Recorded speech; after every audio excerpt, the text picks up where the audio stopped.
America, the land of the free. People I've met in China and Russia and Afghanistan and Iraq and other places who yearn for freedom and who look to this building and these shores as a place of hope.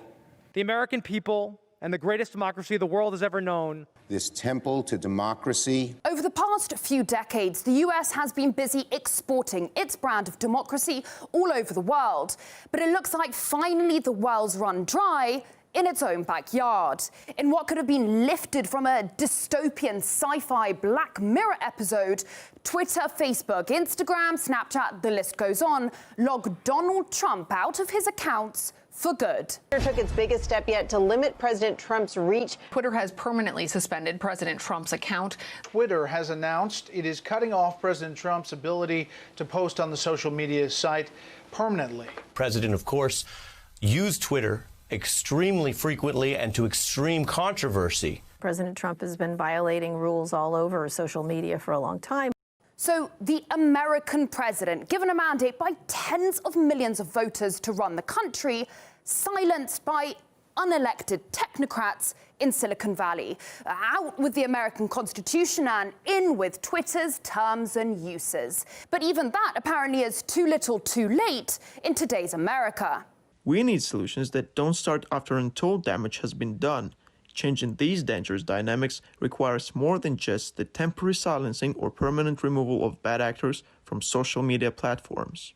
And just like a paranoid dictator's convinced he's surrounded by enemies, big tech sees bad actors everywhere. Trump loyalists, lawyers leading the election fraud claims, right-wing talk show hosts, all blocked, because apparently their content got MAGA voters riled up enough to storm the Capitol. Now, duct taping Trump and a few of his cronies is one thing, but what to do about the 75 million Americans who really like red caps? Now we need to unbrainwash and re-educate about 71 million voters and their children who follow Trump.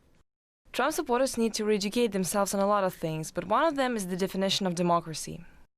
Now we have to figure out how to re-educate all the people Trump and Fox News have damaged. But before this great purge, how about some good old erosion of the First Amendment? Take Parler, the Twitter-style app seen as a safe space for conservative voices. Well, no more.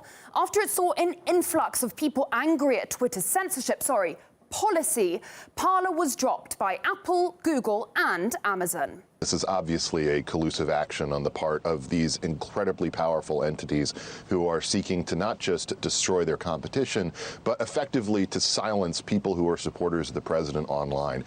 For years, I heard it's invalid to object to political censorship by Facebook and Twitter because if you don't like it, you can just create a competing social media platform.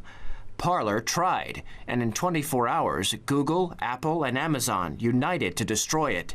That's what monopoly power means. It's not just the internet that's become a no-go zone for these new enemies of the state.